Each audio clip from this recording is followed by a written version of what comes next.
Yay, hi, 3 of your finest ladies, please. Booking time? I don't know, what's the normal length time? Then an hour, I guess. Room 667, yeah, sure, I'll meet them in the lobby with the money. Cash up front and safety first, I get it. No, of course I am not drunk. I'll get another drink, please. Certainly, sir. Okay, it's time finally for dialogue. I've been promising it for quite a while, and now I'm finally doing it. It's good, but you know, there's the usual LTX troubles. But I've had to adapt the workflows quite a bit, and I'll share them free access for anyone to download. And but I'm updating them constantly with little tweaks here and there. But I want to go through where I got to with this, and there's 2 long versions of dialogue. There's a 20-second, which is this one. Yay, hi, 3. Which I'll have played already to you, I think. But I just did that as a 20-second to test. On my machine, it takes about 25 minutes to complete, which is too long for me, because if something goes wrong, then it's a pain in the arse. So having to run it all again. So what I tend to do is I always go for 10 seconds long. Someone was asking what the longest you can do with LTX is. I believe it's 20 seconds, and after that, things start to degrade. I haven't worked on improving the quality of this particularly, and in none of these shots have I done much to improve the quality. There's a lot of bittiness in it, like especially in this one. I'll get another. Where you can see just crap all over the place that's really badly put together. But I'm starting to give up on trying to fix details at this stage, hoping that, you know, in a couple of months we're going to get improvements. I'm waiting for someone to bring out LoRa's or something that improves it, and they're coming out, but they're not making much difference. Like this Singularity LoRa doesn't do it, VBVR doesn't do it, Omni FTs, everyone's rating about that, but I'm not really seeing huge improvements, and we're not getting model improvements. So I'm a little bit like, oh, how much longer is this going to go on before we get another little leap? But it is what it is. So I'm not too bothered about minor details at this stage, because as I've said before, you know, the proof of the pudding is when you play something to people who don't watch AI or don't work with AI, and they're going to know it's AI straight away for so many reasons. You can't really beat that. So why try at this stage? And down the road we'll have improvements, and you can come back and fix it all up then, which is what I proved to myself with WAN. But I'm getting sidetracked again. So don't expect super high quality. That's not what I'm punching for at this stage. What I am punching for, the big changes I've made, are to the dialogue. Now, I've made a video recently, and this deals with the trick of when you don't get mouth movement with dialogue and lip sync for inbound audio in LTX 2.3. It used to work fine in LTX 2. For some reason, LTX 2.3 doesn't like dialogue with long silences. So what I do is include an ambient, 10 seconds of ambience at 44.1 kilohertz. I had this at 24. It's causing problems in this workflow.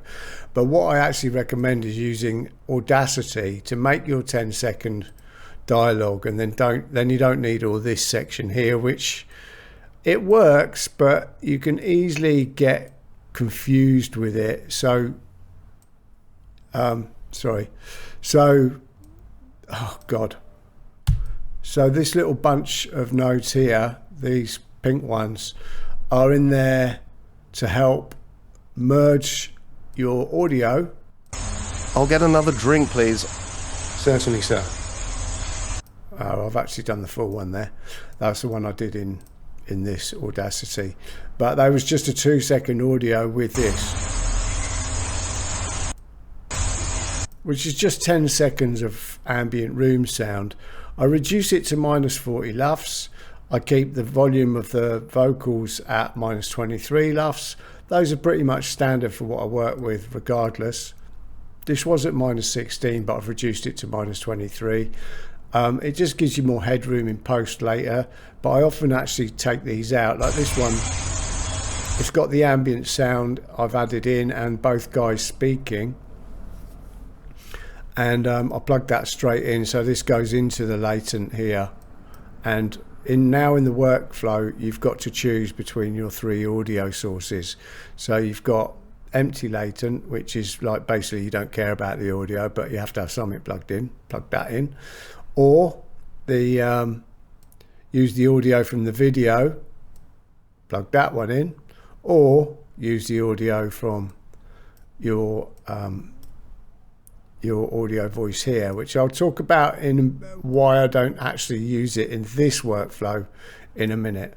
So what I actually tend to use is audio from video, because in the first step, let me load that up. I think I've already loaded it up. Yeah, here. In the first step is where I now make the dialogue and then keep it in the video and have it run through. Yeah, keep it in the video and have it run through the whole, all the other workflows to completion, because it seems to be a lot stronger. The other thing I'm doing now in this first creation of the video, so I'm basing it from one image initially, and then I'm also using prompt relay, and I'll talk about that in a moment. But I'll base it off one image initially, and if I need improvements in the people or the quality in some way, I'll then go to first frame, last frame. But the reason I don't really need to do that generally with dialogue is because I don't have the camera moving when I'm doing dialogue scenes, and that's just my go-to. I mean, some people, you know, might have a guy running and you need dialogue, but you've probably got the camera locked to the movement of the man and the background's moving. So what I tend to notice is that when you're doing dialogue scenes, you really want the people to be static, the camera to be static, or static with the people at the same distance, because otherwise you can't really track the mouth movements so easily. So I'm doing strict rule, all my dialogue is static camera. That risks making it boring, but I believe you're focusing on one thing at a time as a viewer, really. So for me, I'm fine with that at this stage. I might sort of change my tune on that later. The other thing is it means I don't have to go to the first frame, last frame with dialogue, because there are a few funny quirks with it when you're driving it from that. But what I go for here is the usual 10 seconds. I did test it with 20 seconds. It worked perfectly well. I don't do that for the reasons I said, just because it takes too long, and it's, you know, if something goes wrong, you've wasted a lot of time. I do combine the audio of the text together. I'll get another drink, please. Right, this is an example where I didn't do that. So that's the 2 second. This is where I would have merged it here with that, but then I did it again later, adding in extra. I recorded myself for the barman replying, because it just felt that it needed it. And that's another thing that I'm finding with, especially with dialogue scenes. I build the shots initially, and initially this was 30 shots. And immediately as I start to work it through, I start realizing it needs extra shots in, like all these extra close-ups needed to give it context of what he was doing and why he was doing it. And yeah, it's really clearly needed. So, and you only really notice it once you're building the flow. So I'm building it as I go with dialogue scenes a lot more than I was with music video. So that's become noticeable, which also means I'm not really able to take advantage of batch runs, which is also fine. And I think the dialogue needs a little bit more time and consideration. And I'm really probably making 1 or 2 of these a day, and that's about it. And it still doesn't look great, but it's good enough. But yeah, that's just an incidental bit of information. So yeah, so this is the workflow which I will give you. I will share in the post. I'm updating them at the moment, so as you can see. So this is the 1A, that one is this. And I'll share the latest. I'll probably made a couple of changes before I even post this. So it's the initial one where I'm making the first, normally 480 by 201, which I've actually now switched to doing this size, because I started noticing I was getting jump frames, and I think it was because Comfy UI LTX was cropping the size down first, so I've decided to just put in what it wants in there, and whether that fixed it or whether not, I don't know. But when it comes to lip sync, I'm actually now doing all this at 960, because that's the first size where I should probably actually change this to whatever it chops it to. But 960 on the long edge is the size where it first starts to actually put in mouth movements. And this was a really good test because it's a side-on face, and yet, as you see, I'll get another drink, please. It worked pretty well, and that was, let me just check, because I've run this through a USDU. Yeah, that's the USDU one. I'll get another drink, please. Certainly, sir. So that was the final result. This was the one. I'll get another drink, please. You can just see a bit of mouth movement. This was at 960. Yeah, there you go, 384. It chops it to that. So I'm going to change that as well. But you can see it does provide mouth I'll get movement. another drink, please. Not much, but a little bit. Oh, and you can see that I didn't actually even have him speaking. So I'll talk about why that sometimes doesn't matter in a moment. So yeah, back to this. Now, 24 frames per second, I'm sticking to that. When I did the 20-second long version, I thought it might drift, but it didn't. If it did drift, I'd go to 25 frames per second, because I think the audio's at 25 frames per second.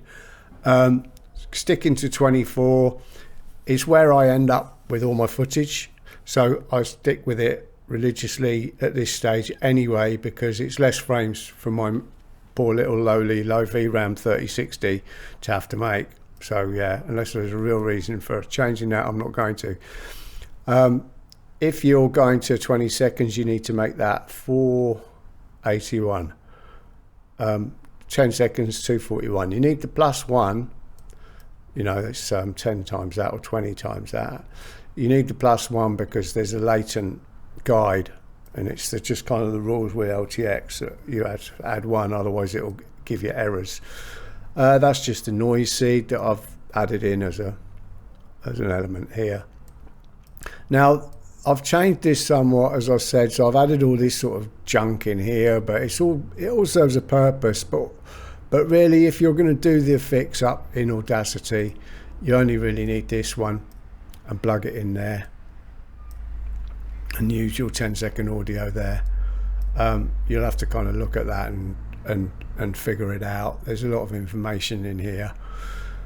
And then the place you have to decide on here, this way you're setting it, you're either going to use empty latent audio for 10 seconds, or you're going to use the audio in.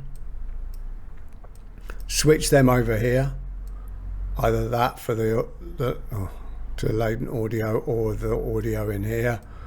And then the other thing to remember is choosing which of your audio you want saved out, and the original audio will come from, I think, here. Oh no, that's the merged audio. There, sorry, original audio comes from this. So if you want to use all the merging nodes and push it in through there, then set the merged audio to go to the video combine. Or if you're just going to use one audio loader and you've combined it already to your taste in Audacity, which I recommend being the best way to do it, then you just put the original audio there. But you also need to make sure this is plugged in. Now, just briefly, I'm going to talk about this. Now, I think KidJar's just changed this. This is the prompt relay, which I'm now using because when it doesn't work for a basic prompt, the usual text prompt doesn't work, then I go to prompt relay, and I'll do another video on this at some point because I'm still kind of learning it. But it means it's very good for defining this one is for what the overall scene is, and these with the little separators, and you can actually add times in, and it works fairly well. These separators are the order of events, and you kind of, there's certain ways of dealing with it, and you either have that enabled or you have that enabled, and in this workflow you either switch them over there, positive and negative, or you switch it there, positive and negative, depending on whether you're using the prompt relay, you're using your normal bypass group. No, you're using your normal one with NAG. Now the reason I put NAG in there, and I think you can now take it out if you've updated to the latest from Kijai, because I think he's made this work with NAG, but I think, you know, early days, so it might actually interfere with this, but prompt relay knows you need to disable the NAG, otherwise it will give some error messages. That was the case up until literally today, the 21st of May, where I noticed Kijai has updated it to work with NAG, but probably give it a few days before confirming little bugs are ironed out. That's it for this first workflow. This is where you get generally this, but I'm now with lipsync, I will do it to 960. I'll get another drink, please. Probably pointless, but it's a little better. You know, if he was facing the camera, that'd be more visible, so you'd see something was working there. Now then we switch, this is about 5 minutes job for me, tops, and then we switch to this workflow, and there's a lot, you know, again, a lot of changes have happened here, so I need to kind of walk you through. So again, almost exactly the same in the audio in group. This little group for merging background ambience. If you don't do it separately, which I recommend doing, if you do it separately, just use this node and plug it in, which is what I've been doing here. You don't need to disable all this, or if you are going to do the merging here, then plug it in there. And then from there, you have to decide which audio you're going to use. I think I mentioned this already, but I can't have to say it again. If you don't have any audio, you don't care about audio, you do need to plug that one in, because you need some empty audio latent creating it that tracks the length of the video you're putting in. If you're going to use audio from the existing video, which is the case here because I've got this, all right, but anyway, there's audio in the video, and I'll take that through it. And in the end, if you notice the actual video I used, I changed quite a bit. Let me just show you this. I'll get another drink, please. Certainly, sir. So what I actually did was to take the individual voice for each guy and a background hotel sound and put them together in DaVinci Resolve. So it's actually completely different audio than is used in this, but for the purposes of driving it through this, which is our video pipeline, this one, which is currently up at version 22, it'll probably be more than that by the time I pass it to you.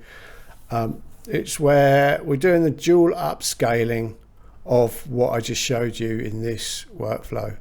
So we're now taking the 480, because even though I've made this at 960 by 402, which ended up cropping it to 384 because LTX does that, even though I made that side, I'm still reducing it down to this before running it through, and all inbound video are reduced to this, because you want to end up at the other end with 1920 by whatever, it's 768 I think it is in this case.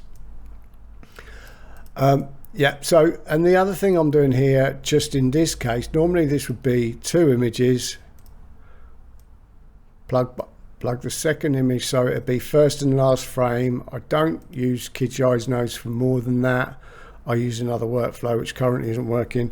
I'm also now putting this to 0.7 because I found it was causing the jumps as well, and it wasn't helping what I wanted. So 0.7 seems to work fine. You also need -1 for the end frames, that's the last frame.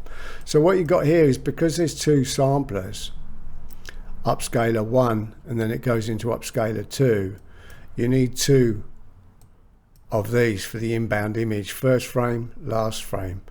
And so that's the first frame, sorry, that's the first upscaler, that's the second upscaler, and they both get first frame, last frame, first frame, last frame.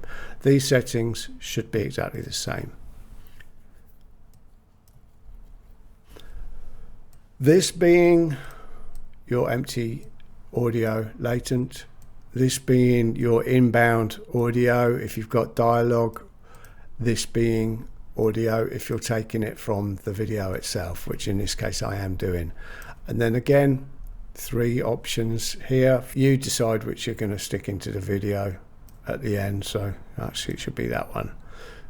Original merged, or the empty audio latent, which will, you know, add some music or something of its own depending on the prompt. Now the prompt here, even though I did use prompt relay in this case, the man sat at the bar, orders a drink, the barman gets a tall glass and a bottle of whiskey, the barman pours the whiskey until the glass is full. Kind of worked, kind of didn't. I then just kind of almost swap out those weird little whatever they're called for commas. The man sat at the bar, barman replies, yeah, I added that in because I then got the talking done for this one. Now the inbound of this didn't have the barman replying, but I then added him into the audio. So this meant I was driving new audio as well as the first guy speaking, but now the barman speaking as well. And I didn't go back to this and run it through there again. I did it from here. But what I also did was reduced the clown scheduler. Previously I was keeping that at 1, but what I learned, as this is kind of like dynamic denoise, we haven't got an example there to show you, but 0.1 is a bit like putting denoise to 1, where it will just completely change whatever comes in. So I tend to go between 0.98 and 0.99 now, and always leave a little bit of room for the video structure to come through. I was putting it, I think, to 0.99. Actually, no, I did put this one to 0.98 on this one. I've also increased it to 11 steps now rather than 9.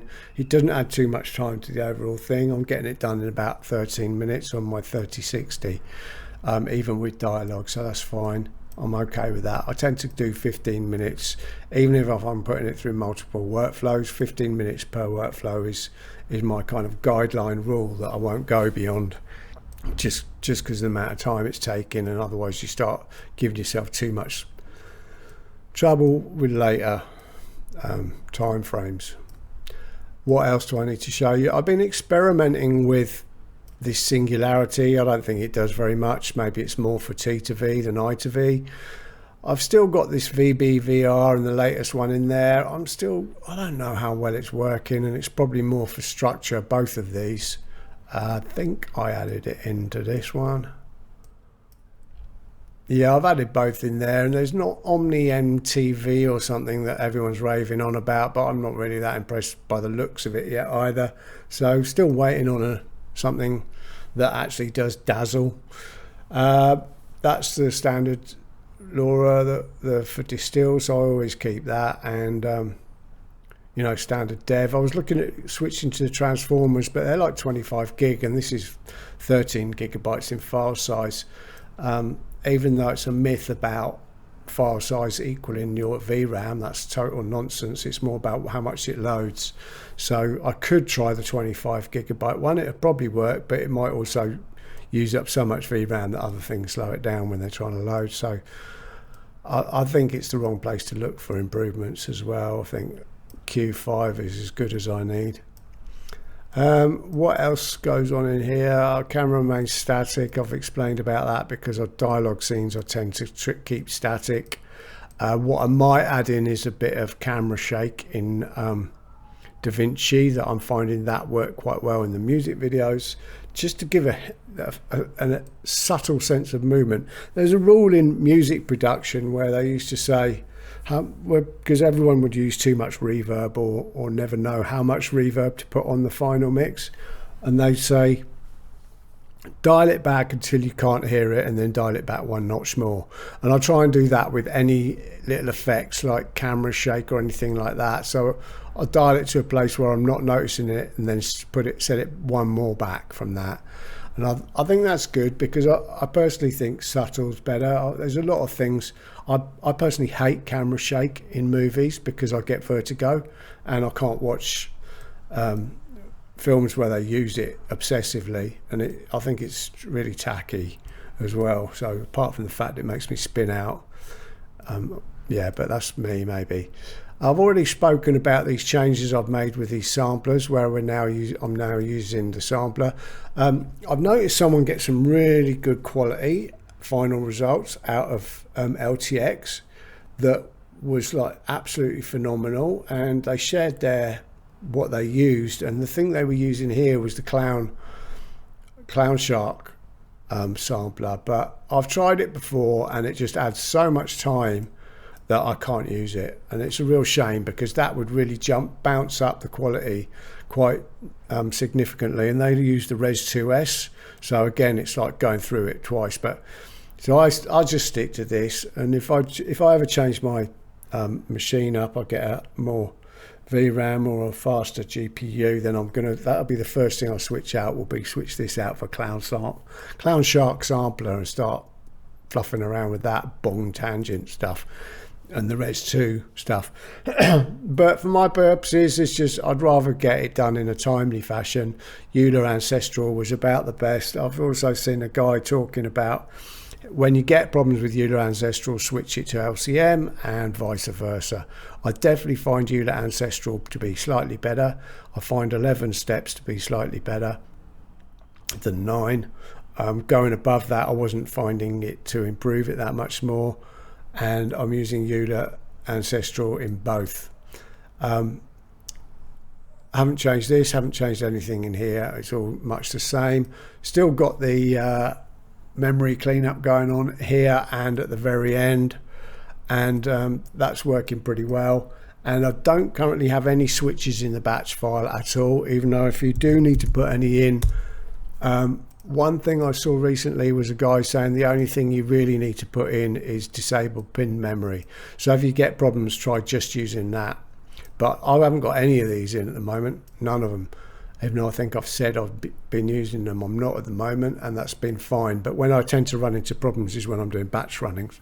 So I prefer to try and leave Comfy UI managing the memory with dynamic VRAM and so forth, because they're the guys coding all this stuff, so they're going to know what they're doing and trying to get it as good as it can be. And you're just kneecapping your system if you start adding those switches in, but obviously there's times when you need to. Yeah, that's it really. The only changes were all this audio stuff. Feel free to ask me questions because it can get a bit confusing. I tried ask LLMs about this because I tried using mean and that was a better average, but I got some weird errors where it was getting right to the end and then crashing with the audio refusing to be saved in here, and then when I start it again it would start over, and I was waiting another 10 minutes to figure out what was going wrong and what wasn't. An important thing to note is use the right kind of audio. It's if you get it to MP3 and you set it to 44.1 megahertz, the sampling rate, and you just do it, that should always end up being working and being usable. This originally was 24 megahertz or kilohertz, I can't even remember now, sampling rate, and I ran into problems, but I've messed with so many different things in this trying to fix it that I don't know which one fixed it in the end. Another thing to note is you need if you're using this merge node, then you need to put the longer bit of audio in audio 1 because that seems to dictate the run. If you put, this was 2 seconds and that was 10 seconds, and then it only ran for 2 seconds, and that was giving me an error because it was saying, you know, wrong size audio, and I couldn't work it out. And then I realized it was only I put the preview on here after all this has been merged instead of here, and after it been merged and trimmed with duration, and realized it wasn't the full length. So yeah, you need the longest in audio 1 in the merge. That's if you even use it, and I recommend not because it's too fiddly. If you get it done in Audacity, you know exactly where you are, but it's in there in case you guys need it. And then once I've run through this, I did a little test actually of into the USDU. Now USDU, this is this one. I haven't changed it much. I've changed just the prompt, and I haven't saved it. What I changed was just adding in all this, which was recommended by AI as what to give HuMO, which is the model I use in this. This is my detailer, like the last thing, and I've disabled a lot of these because some weren't working and just left the extra noise detail in there. But I'm still two minds whether it actually works well or not. But I ran this through because I was interested to know whether it would, the final result I ran through here. And I mean, it's this one. So I'll get another drink, please. Certainly, sir. So that was after, and this was before. I'll get another drink, please. Certainly, sir. I mean, I find it hard to see the difference, but yeah, I just ran. You can run it shows that you can run lip sync through the USDU, and it does maintain it. It kept it even with the guy down there, so that's fine. And I'm always setting it. I always leave these settings exactly the same, like 0.5, 1 step. Seed 42. I've seen no reason to change this because this is a WAN model. The only thing I change is that to make sure it's divisible exactly into the size of the video coming in, because it just makes it faster and sweeter. I think that's about it for now. If you have any questions on any of this, which I'm sure you do because I can be quite confusing in my explaining, I'll probably do another video on this as I change things and figure it out a bit more. But yeah, I think the results are pretty good so far, and I'm pretty happy with them. Anyway, that'll do for now. Hope you got something out of it. Any questions, feel free to ask. I'm more than happy to help.